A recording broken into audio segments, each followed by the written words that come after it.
Assalamualaikum dan selamat sejahtera. Terima kasih kerana menonton video pembentangan PLC saya pada hari ini. Saya ingin berkongsi tentang penggunaan Google Classroom dalam pelaksanaan PBD selain menjadi tempat menyimpan evidence PBD dan sekaligus menjadikan Google Classroom ini sebagai e-portfolio pembelajaran anak-anak didik kita semasa PDPR. Saksikan.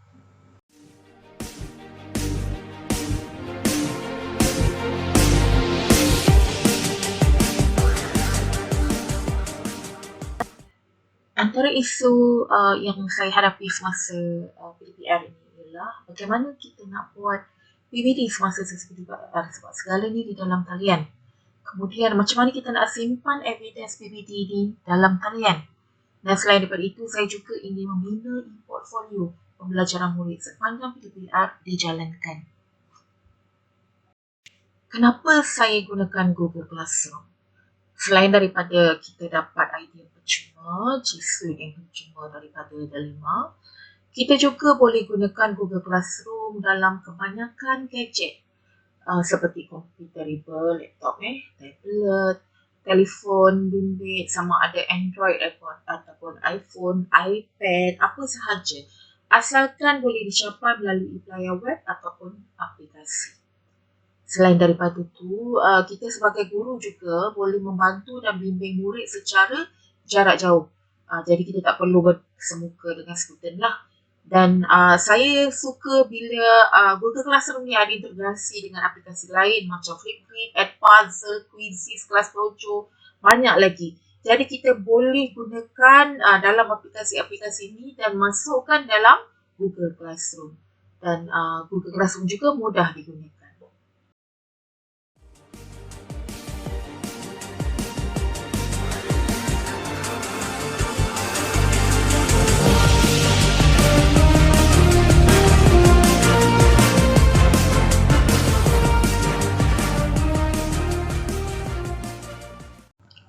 Baik, saya akan tunjukkan bagaimana kita menggunakan classwork sebagai PBD, sebagai contoh PBD lah. Okey. Ini kelas satu belian saya, jadi satu belian kelas bahasa Jepun lah ya. Baik, kita ada beberapa cara kita boleh gunakan, sama ada assignment, quiz assignment, question. Okey, tiga ini kita boleh gunakan sebagai evaluation ataupun penilaian.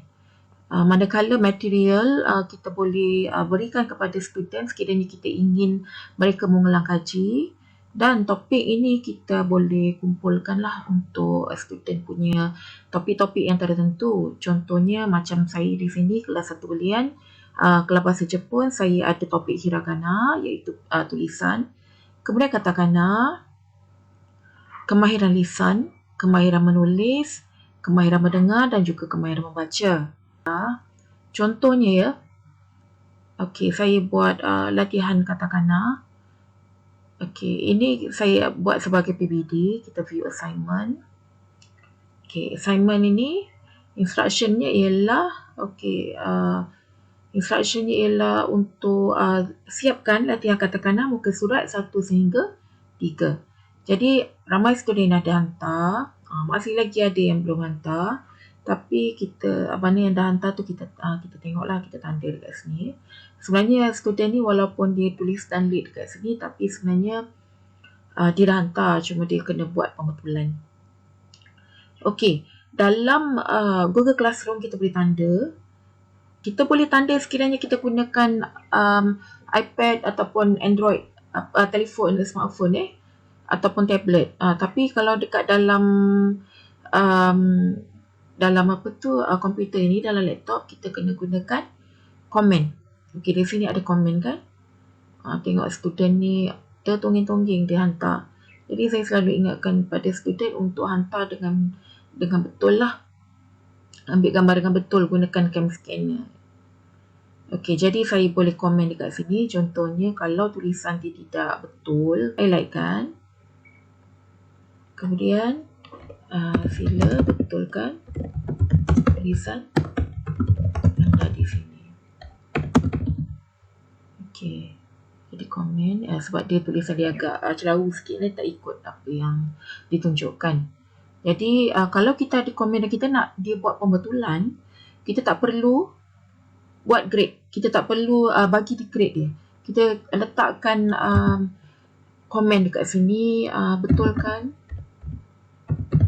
tulisan anda dan hantar semuanya.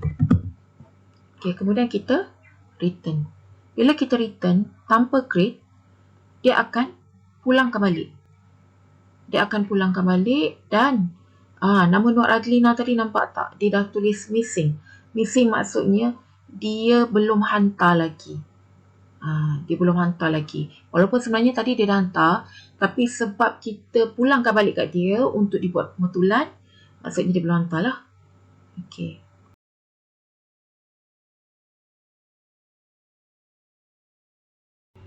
Jadi saya akan tunjukkan kali ni macam mana saya buat kemahiran lisan dalam Google Classroom ni.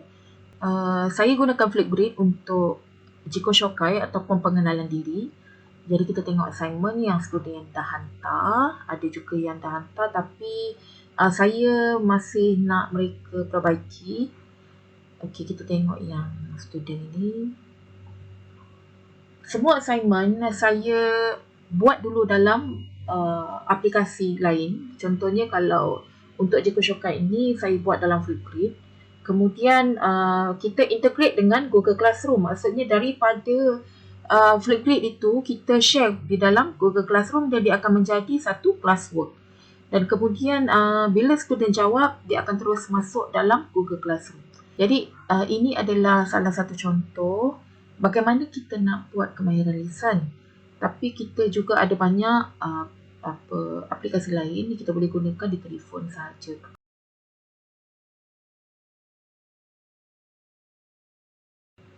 Selain daripada kelas bahasa Jepun, kelas asasan komputer juga telah menggunakan kaedah ini untuk mula menggunakan Google Classroom sebagai tempat penyimpanan evidence dan juga e-portfolio untuk student. Jadi kita tengok classwork dekat sini. Kalau ikut apa yang saya tunjukkan ini adalah topik-topik yang telah mereka pelajari. Jadi kami buat PBD di sini.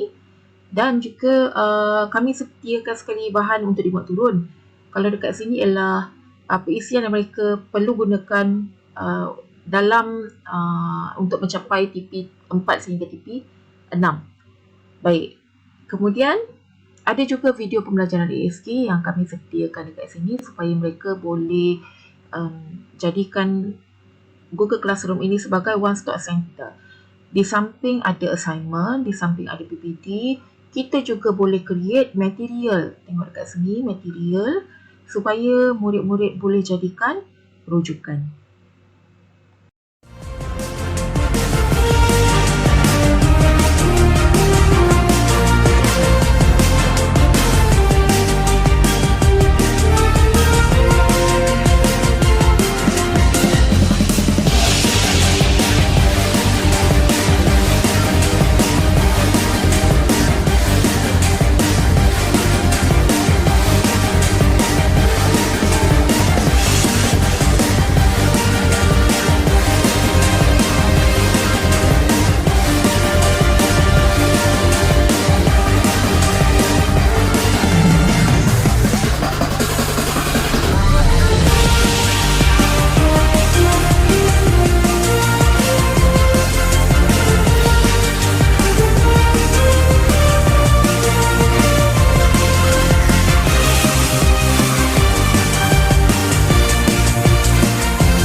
Saya berharap anda dapat manfaat daripada perkongsian saya pada hari ini.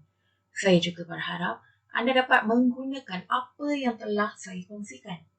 Sekiranya ada apa-apa kemusykilan dan persoalan, boleh hubungi saya pada bila-bila masa, kecuali semasa tidur.